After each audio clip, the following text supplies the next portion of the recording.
오늘 우리에게 주신 하나님의 말씀은 누가복음입니다. 누가복음 제1장 46절에서 55절까지 말씀입니다. 세 번째 복음서 누가복음 제1장 46절에서 55절까지 말씀을 찾으신 분들은 자기 성경을 들고 자리에서 일어서 주시기 바랍니다.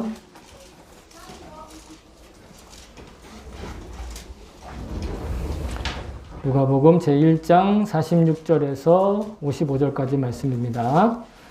우리 다 같이 한 목소리로 같이 읽도록 하겠습니다. 시작. 그리하여 마리아가 말하였다. 내 영혼이 주님을 찬양하며 내 마음이 내 구주 하나님을 좋아함은 그가 이 어종의 비천함을 보살펴 주셨기 때문입니다. 이제부터는 모든 세대가 나를 행복하다 할 것입니다. 힘센 분이 나에게 큰 일을 하셨기 때문입니다. 그의 이름은 거룩하고 그의 자비하심은 그를 두려워하는 사람들에게 대대로 있을 것입니다. 그는 그 팔로 권능을 행하시고 마음이 교만한 사람들을 흩으셨으니 제왕들을 왕좌에서 끌어내시고 비천한 사람들을 높이셨습니다. 줄인 사람들을 좋은 것으로 배부르게 하시고 부한 사람들을 빈손으로 떠나보내셨습니다. 그는 자비를 기억하셔서 자기의 종 이스라엘을 도우셨습니다. 우리 조상들에게 말씀하신 대로 그 자비는 아브라함과 그 자손에게 영원토록 있을 것입니다. 아멘. 주의 말씀입니다. 모두 자리에 앉아주시기 바랍니다.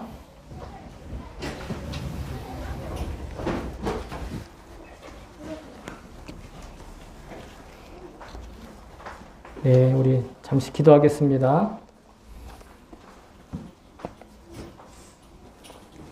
좋으신 하나님,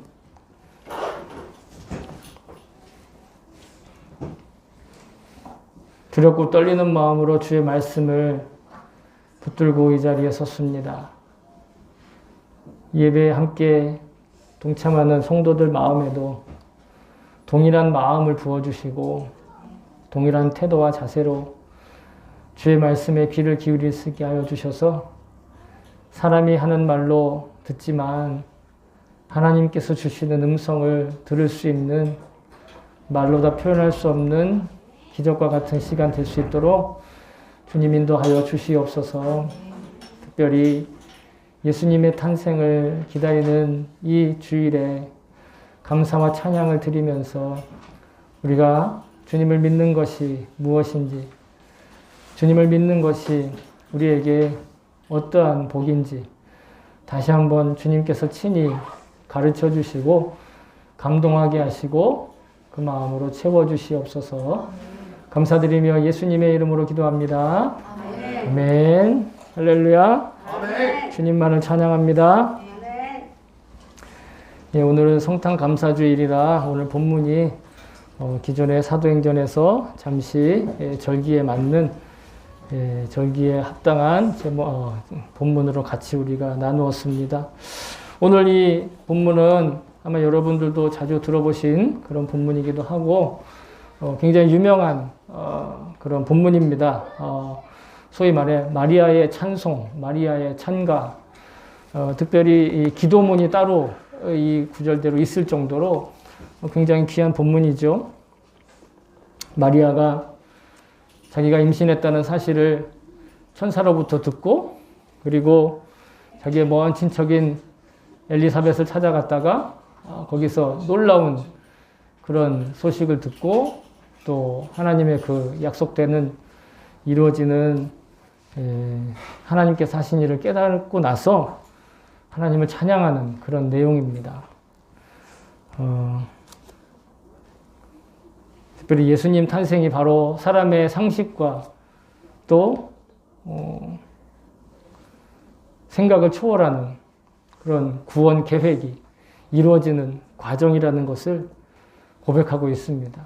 그리고 신분의 평등을 이루시고 또 모든 힘들을 무너뜨리신다 하는 그런 내용들이 있습니다. 특별히 우리가 여러 가지로 많은 어려움 그리고 안락하지 않은 그런 조건과 환경 가운데 있을 때 이 마리아의 찬가와 송가는 이 찬송은 매우 우리에게 영적으로 큰 힘을 주고 있습니다. 여러분 오늘도 동일하게 마리아가 감동한 그 은혜가 여러분의 삶에도 동일하게 느껴지시고 실감나게 되시기를 주의 이름으로 축복합니다. 오늘 본문에서 마리아는 하나님의 역사에 하나님의 일하심에 자기가 직접 동참하게 되었다, 참여하게 되었다 하는 것을 발견하고 그리고 찬양하고 있습니다. 자기가 하나님을 좋아한다 이렇게 우리 성경에 기록되어 있는데 사실은 이것은 기뻐한다는 뜻입니다. 하나님을 그냥 단순히 감정적으로 나 하나님 좋아 그래 하나님 좋은 분이지 이 정도 수준이 아니라 하나님은 그냥 오로지 찬양만 받으실 분 하나님을 찬송하고 찬양하는데 조금도 거리낌이 없다 이렇게 얘기를 하고 있습니다. 그런데 마리아가 하나님을 좋아한다라고 얘기할 때는 이건 감정적으로 좋아한다는 뜻이 아니라고 말씀드렸는데 그 이유가 왜냐하면 지금 그가 감정적으로 좋을 때가 아닙니다. 그의 상황을 보면 자기는 약혼을 했어요. 어떤 한 남자랑 약혼을 했는데 아직 정식 결혼을 하지도 않았고 그렇다고 그 남자의 아기가 아니라 전혀 상관없는 누군가 들어도 이거는 도저히 이해할 수 없고 납득할 수 없는 그런 아이를 임신한 거예요. 그런 소식이 전해지고 그런 소식이 알려지면 그때 당시 여자는 죽을 수밖에 없었어요. 약혼한 여자, 아직 결혼하지 않은 여자가 아이를 임신했다. 마리아는 간음을 했다는 누명을 쓰고 돌로 이제 침을 받아서 돌로 쳐 죽는, 돌에 맞아 죽는 그런 형에 처해질 수도 있는 그런 상황이에요. 어떻게 하나님을 좋아하고 어떻게 하나님을 찬양할 수가 있죠? 상식적으로는 도저히 납득할 수 없고 이해할 수 없고 받아들일 수 없어요. 그런데도 그가 지금 찬양하고 있다는 것이에요. 그런 상황에서 하나님을 찬양한다는 것 자체도 굉장히 위대한 일이지만 더욱 놀라운 것은 그런 어려운 상황에 처해 있는 것을 오히려 자기는 지금 하나님의 그 위대한 일을 보는 그 위대한 일을 체험하는 최고의 찬스로 보고 있다는 것이에요. 그래서 아무리 은혜가 충만해도 그렇지, 은혜가 아무리 충만해서 그렇지만 어떻게 그렇게 행동을 할 수 있을까? 의문을 갖다가 답을 찾을 수 없으니 보통 이렇게들 생각합니다. 그냥 이거는 옛날 이야기야. 그냥 이것은 아주 그냥 전해져 오는 그런 이야기야. 나와는 별 상관이 없어.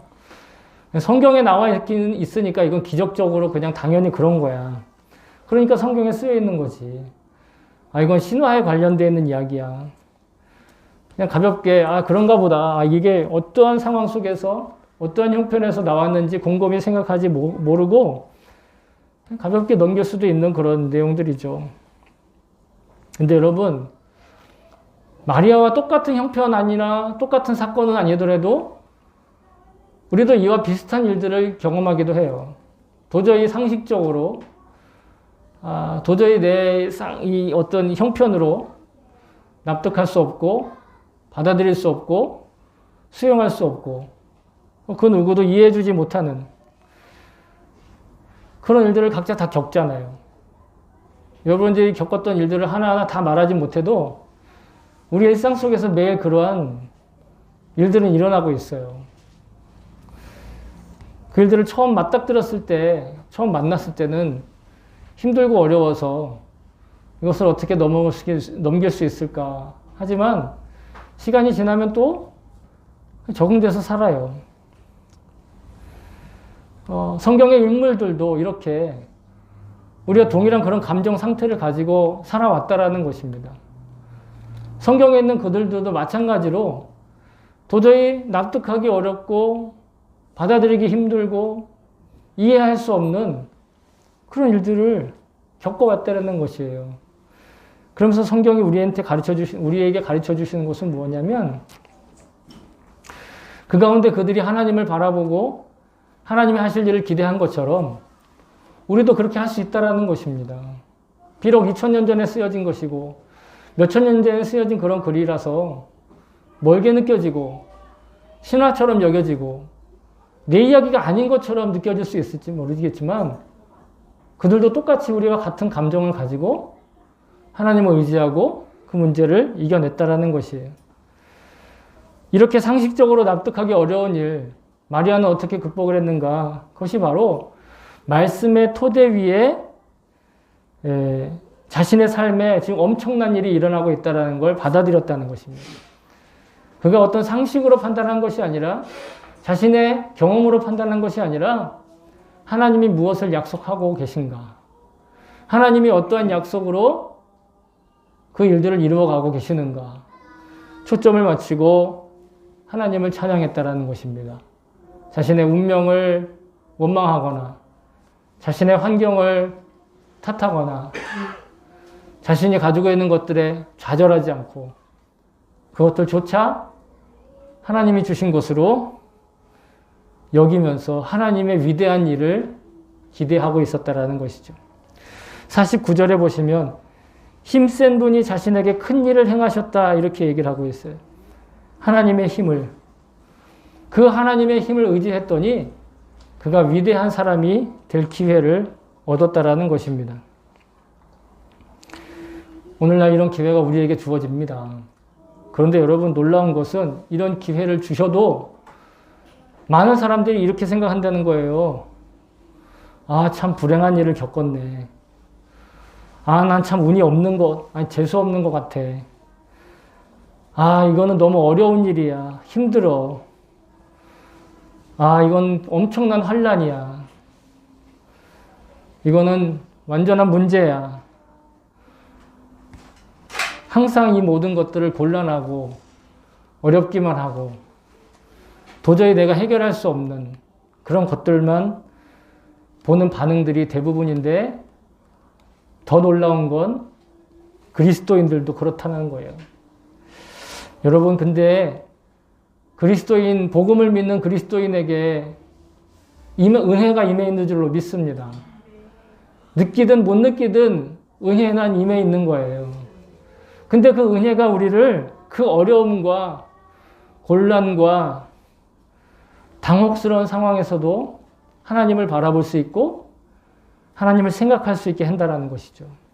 그래서 이런 어렵고 기가 막힌 황당한 상황 속에서도 하나님을 펼쳐 읽을 수 있는 그런 비범한 삶을 연습하는, 배우는 과정이 바로 그리스도인의 삶이다. 이렇게 말할 수 있을 것입니다. 진짜 하나님의 말씀을 듣고 실천할 수 있는 이 기적의 기회에 그것은 도저히 내가 하나님의 말씀을 들을 수 없을 정도로 하나님의 말씀을 듣고 또 그것이 그 말씀이 내 귀에 들어오지 않을 것 같은 그런 상황에 그때가 바로 그 기회인 줄로 믿습니다. 혹시 여러분 가운데 상식적으로 도저히 납득하기 어렵고 힘들고 낙심되고 이 괴로운 일들 때문에 자신이 초라해 보이는 그런 일상 가운데 놓여 있는 분들이 계십니까? 여러분 그때야말로 바로 하나님을 찬양할 때라고 성경은 우리에게 말씀하고 계시는 겁니다. 마리아의 고백을 통해서. 여러분 코로나가 창궐하고 있습니다. 또 그와 연결돼서 경제적인 어려움에 지금 우리 일본뿐만 아니라 한국뿐만 아니라 전 세계가 힘든 자리에 둘러싸여 있습니다. 이때야 비로소 이때야말로 우리가 그 힘세신 하나님께서 우리에게 어떤 일을 행하실지 기대하고 소망을 갖고 찬양해야 될 줄로 믿습니다. 이때일수록 찬양하며 예배할 수 있는 그래서 승리하는 여러분 될 수 있기를 주의 이름으로 축복합니다. 오늘 본문의 51절부터 53절에 우리가 주목해야 될 세 가지 하나님의 역사에 대해, 하나님의 방법에 대해, 하나님이 그 어려운 가운데 우리에게 어떻게 역사하시는가 세 가지 방법, 모습이 나오는데요. 그 세 가지로 오늘 함께 나누고 싶습니다. 첫 번째로는 마음이 교만한 자를 흩으신다 이런 표현이 나와요. 51절에 보시면 마음이 교만한 사람을 흩으셨다. 하나님을 믿는 데 있어서 가장 교묘하며 그리고 아주 이 무서운 걸림돌 있는데 그것이 바로 교만함입니다. C.S. 루이스라고 하는 영국의 작가가 있어요. 지금은 돌아가셨지만 2차 대전 경에 많은 작품 활동을 했던, 세계 2차 대전 경에 많은 작품 활동을 했던 C.S. 루이스라고 하는 작가가 있는데 그분 원래는 예수를 안 믿었던 사람이었어요. 무신론자, 자기 스스로를 무신론자라고 불렀던 사람이었습니다. 그러다 그가 예수를 믿고 순전한 기독교라는 책 외에 여러 가지 기독교를 변호하는 책을 썼습니다. 아주 굉장히 유명한 책들이 많이 있는데 그 중에 순전한 기독교라는 책이 있는데 옛날 책이고 좀 어렵긴 하지만 여러분 기회가 되시면 꼭 한번 읽어보시면 좋을 것 같아요. 일본어로도 나와 있습니다. 그 일본어는 기리스토교노 세이즈, 기리스토교노 세이즈, 기독교의 정수라고 하는 제목으로 출판되어 있는데 거기에 교만에 대해서 이야기를 하고 있습니다. 근데 우리가 생각하는, 흔히 사람들이 생각하는 교만과 성경이 말하는 교만의 차이를 아주 잘 이야기를 하고 있어요. 다 고백을 할 수 없기 때문에 여러분들이 기회가 되면 꼭 읽어보시면 좋겠는데 거기서 뭐라고 표현을 하고 있냐면 교만이라는 건 우리가 생각하듯이 그냥 이렇게 눈 깔아내리면서 이렇게 밑에 사람을 이렇게 깔아보는 그런 태도를 교만이라고 우리는 생각하지만 그러니까 좀 더 보통 사람들보다 약간 자기가 우쭐해 있는 그런 기분을 가지면 교만이라고 생각하지만 이 책에서는 뭐라고 얘기를 하냐면 소위 말해 자신의 어떤 존재 가치를 증명해 줄 만한 자부심, 자신감, 소위 말해 영어로 하면 프라이드. 여러분 프라이드 얼마나 좋아해요? 프라이드라는 말 막 가지라고 하잖아요. 근데 그것이 교만이라는 겁니다. 뭔가를 자부할 수 있고 내가 이 정도 힘 가지고 하나님 섬길 수 있지. 내가 이 정도 능력 가지고 하나님을 섬길 수 있어. 하나님이 내가 이 정도 하는 것을 기뻐하실 거야. 이것도 교만일 수 있다는 거예요. 뭔가를 하나님 앞에서 하나님을 위해서 내가 뭔가를 할 수 있고 또 하나님의 일에 내가 어떤 큰 일을 해낼 수 있고 이바지할 수 있다. 기여할 수 있다. 라고 생각하게 하는 그 프라이드. 그러면서 그는 뭐라고 얘기하냐면 만약에 자기의 자존심까지 상처가 나고 자부심까지 버리면서 그렇게 하면서 나는 하나님을 따를 수 없을 것 같아 라고 생각이 들면 그게 교만이라는 거예요. 내가 자존심을 버리면서까지 이렇게 예수를 믿어야 돼? 내가 자부심을 상처받으면서까지 내가 이 일을 해야 되는 거야? 그것이 교만이라는 거예요. 왜냐하면 자부심과 자존심을 세우는 그 자체가 하나님을 나의 주인으로 섬기는 것이 아니라 하나님은 인간을 도와주는 수호천사 정도로 소원을 들어주는 요술램프에서 나오는 지니와 같은 요정과 같은 일본에서는 신사에서 그냥 소원 들어주는 귀신 나부랭이 정도로 밖에 믿지 않기 때문에 자기의 자존심조차도 자부심조차도 내려놓지 못한다라는 거예요. 혹 하나님께 속해 있다고 말은 하지만 실제로는 자신의 능력과 지식과 경험과 상식과 관계 이런 것들 내 실력 이런 것들로 내면색에 가득 차 있다면 그것이 자부심이고 자존심이고 극단적으로 얘기하면 교만이라는 것이. 베드로가 교만에 대해서 이렇게 얘기를 하고 있습니다.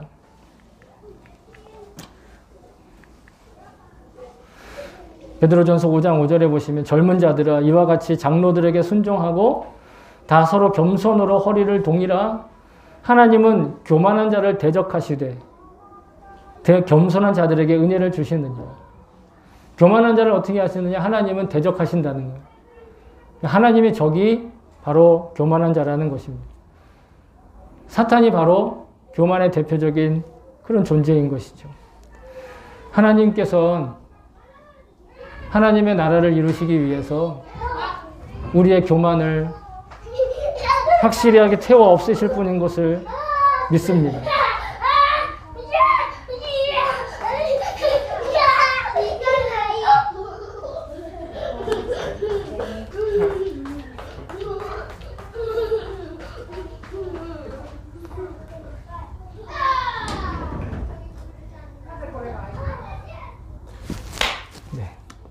그래서 진정 하나님의 자녀가 되는 과정에 하나님 믿는 것 때문에 예수님을 따르고 고백하는 것 때문에 내 자존심이 상하고 자부심이 무너지는 일들이 생겨날 수 있다는 거예요.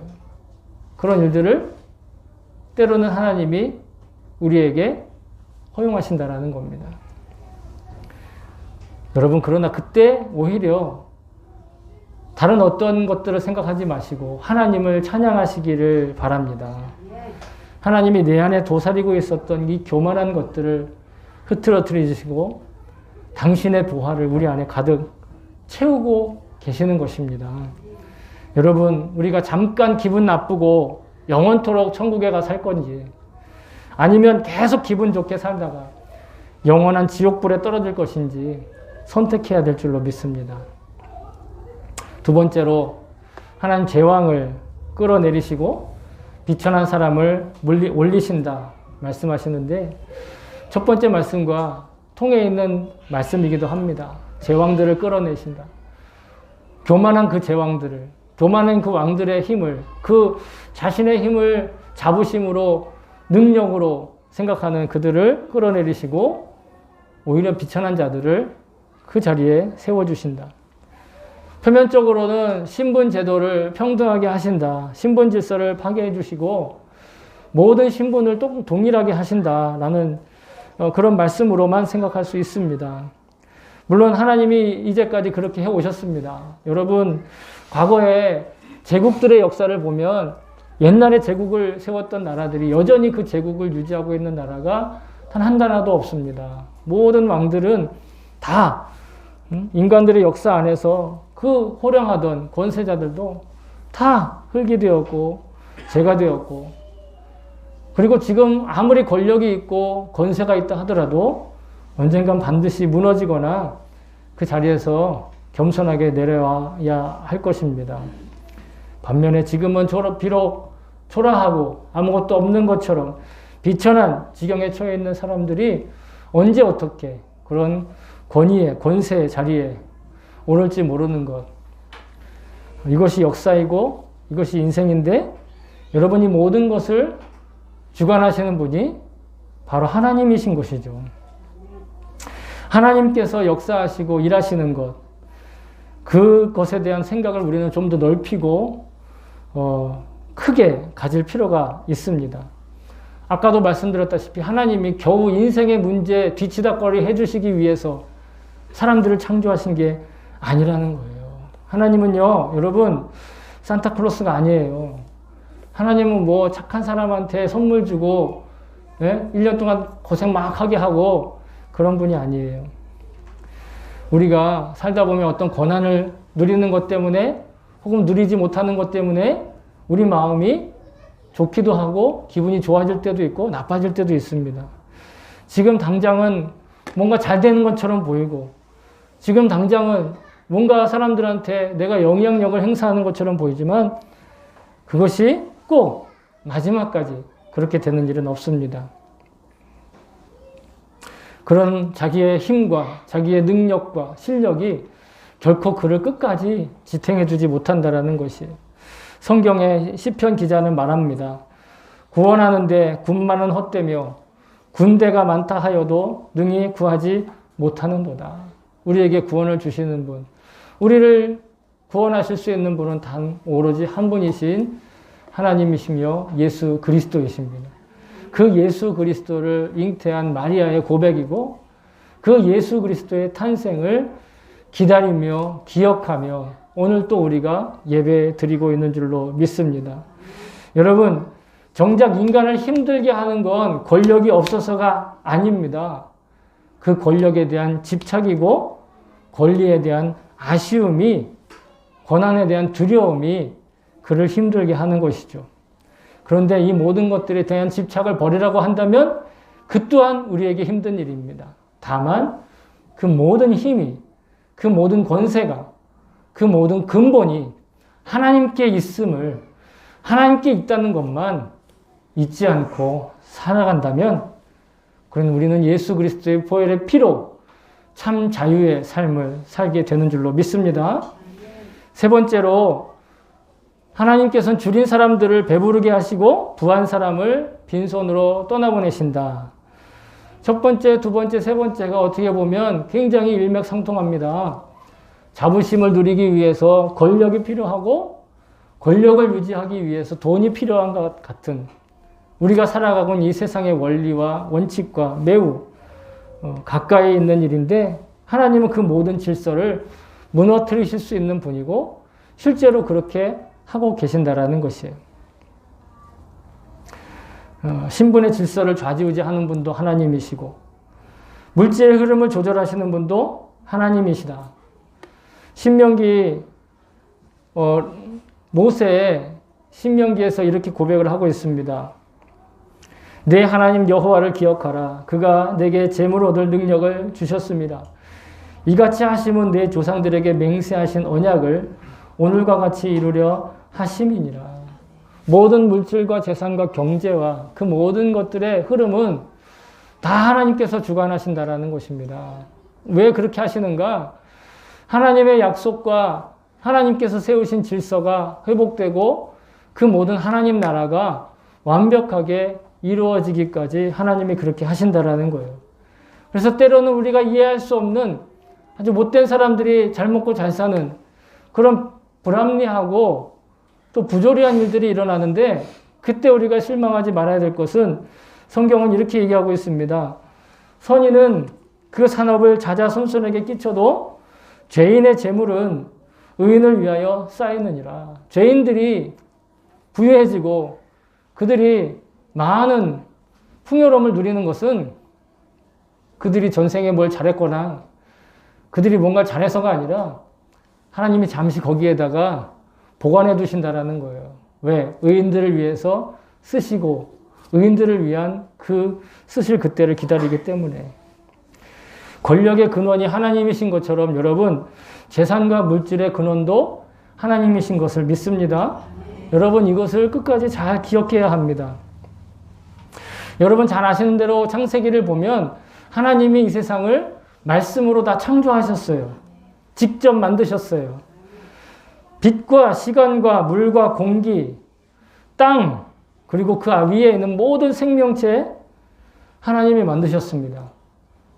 그럼 누가 주인입니까? 하나님이시죠. 하나님이 그 모든 존재하는 것들의 주인이시고 사실은 그 모든 존재하는 것들의 원인과 이유가 되시기도 합니다. 뭔가 우리 눈에 보이고 존재하고 살아있다면 그게 하나님 살아계신 증거라는 거예요. 하나님이 그 수많은 피조물 안에 우리가 소위 재산이라고 여겨지는 동산, 부동산 이런 것들을 만들어 놓으신 거죠. 아니, 하나님이 만들어 놓으신 것에 우리가 동산이라는 것과 부동산이라는 것에 표딱지를 붙이고 있는 거예요. 그래서 우리가 인간이 자기가 어떤 재산을 소유했다, 얼마만큼 재물을 가지고 있다 생각하고 여기지만 그건 착각입니다.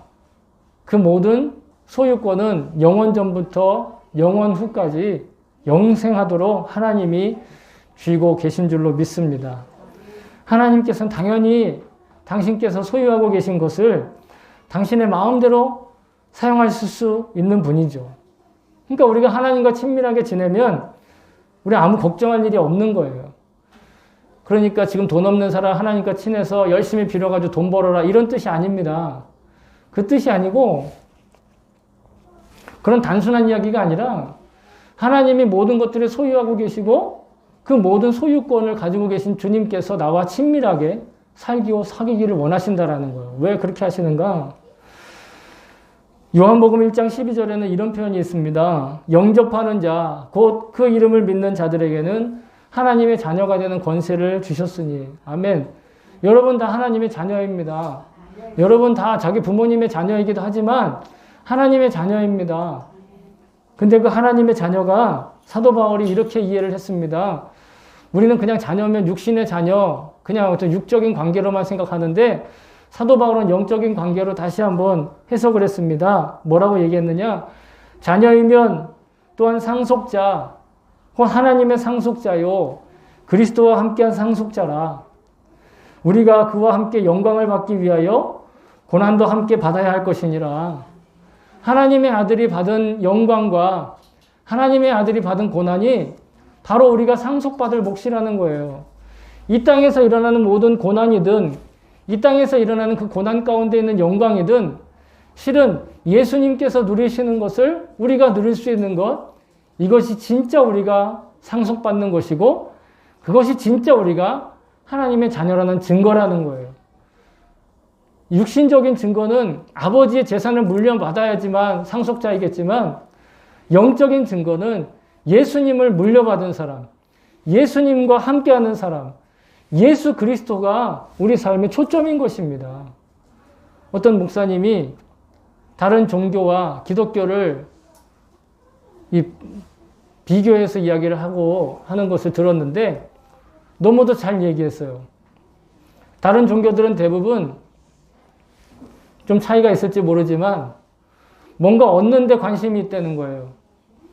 뭔가 잘해주는 것에 관심이 있다는 거예요. 그 신이든 뭐 어떤 철학 원리든 이 세상에서 잘 먹고 잘 사는 거, 이 세상에서 잘 되는 거. 근데 유일하게 기독교만 복음이라고 얘기하면서 잘 먹고 잘 사는 걸 얘기하지 않고 예수 그리스도를 얘기하더라는 거예요. 다른 종교에는 그런 이야기를 하지 않는다라는 겁니다. 다 사람들의 욕구에 초점이 맞춰져 있지만 오직 우리 그리스도만, 기독교만, 기독교라는 말이 그리스도교인데 그리스도가 바로 예수님이잖아요. 예수님을 그 이름으로 하고 있는 종교는 기독교밖에 없는 거예요. 우리의 초점은 바로 예수님이라는 거예요. 우리가 예수님과 같은 상속자, 영적인 유산의 상속자, 즉 하나님의 자녀된 그런 삶을 우리가 받았다라는 것입니다. 그저 내 육신 하나 잘 먹고 잘 사는 것만 하나님이 내 아버지라는 그런 증거가 되는 것이 아니라 내 영혼이 그것과 독립적으로 자유하며 살아간다라는 것이죠. 나의 하나님, 또 나의 아버지, 나를 소유하신 그 나의 주인의 것을 정말 내 것처럼 소중하게 여기고 정말 내 것처럼 귀중하게 여기고 사랑하려는 그런 마음이 생겨난다라는 것이에요. 무조건 내가 먹기 위해서, 누리기 위해서 소비하고 다 써버리고 이것도 갖고 저것도 갖는 그런 마음이 아니라 하나님이 창조하신 이 세상을 정말 사랑하고 하나님이 창조하신 그 내 이웃들을 정말로 아버지의 마음처럼 사랑하는 그런 마음이 바로 내가 하나님과 자녀와의 그 관계에서부터 생겨난다라는 것이죠. 마지막으로 본문의 54절과 55절에 보시면 과거에 대한 증언과 미래에 대한 기대를 통해서 하나님의 약속을 고백하고 있습니다. 이스라엘 역사를 통해서 하나님 언약을 지키셨어요. 그리고 반드시 예수 그리스도를 태어나게 하실 것 약속하셨고 이제 마리아가 자기의 삶에서 그것이 실체로 일어나는 것이에요. 자기는 지금 그 아기가 어떻게 될지 어떤 삶을 살게 될지 아무것도 알지 못해요. 그냥 자기를 통해서 태어날 이 아기가 하나님의 약속의 성취인 것을 그저 믿고 고백하는 것이지요. 마리아의 찬가를 통한 교훈이 하나님의 약속만이 성도를 근본적으로 변화시킨다는 것입니다. 우리가 변화된다라는 것이에요. 우리가 하루에 하루만큼씩 바뀌어야 된다라는 것입니다. 그냥 바뀌었다가 어제 이만큼 바뀌었다가 또 반대로 바뀌고 이런 바뀌는 반복이 되는 것이 아니라 하나님의 나라에 합당한 사람으로 하루에 하루만큼씩 변화되어 간다라는 거예요. 우리 막내가 하루에 하루만큼씩 달라지고 있어요. 네, 어제 우리 막내와 오늘의 우리 막내가 달라요. 그리고 내일의 우리 막내가 다를 거예요. 똑같은 존재이지만 달라지잖아요. 여러분도 다르지요? 10년 전의 여러분과 20년 전의 여러분이 다를 거예요. 어제의 여러분과 내일의 여러분이 달라질 거예요. 반드시 사람은 달라지는데 그 달라지는 것이 그저 육신의 이유로, 그저 상식적인 판단으로 달라지는 것이 아니라 하나님의 약속으로 달라지시기를 주의 이름으로 축복합니다. 사랑하는 성도 여러분, 우리가 이 세속적인 선물보다 예수 그리스도의 이름으로 부으시는 구원의 약속을 기다리는 성도라고 한다면 오늘 강림절 마지막 주일이면서 성탄절을 감사하며 예배하는 이 주일에 오늘 결단할 수 있는 것이 있습니다.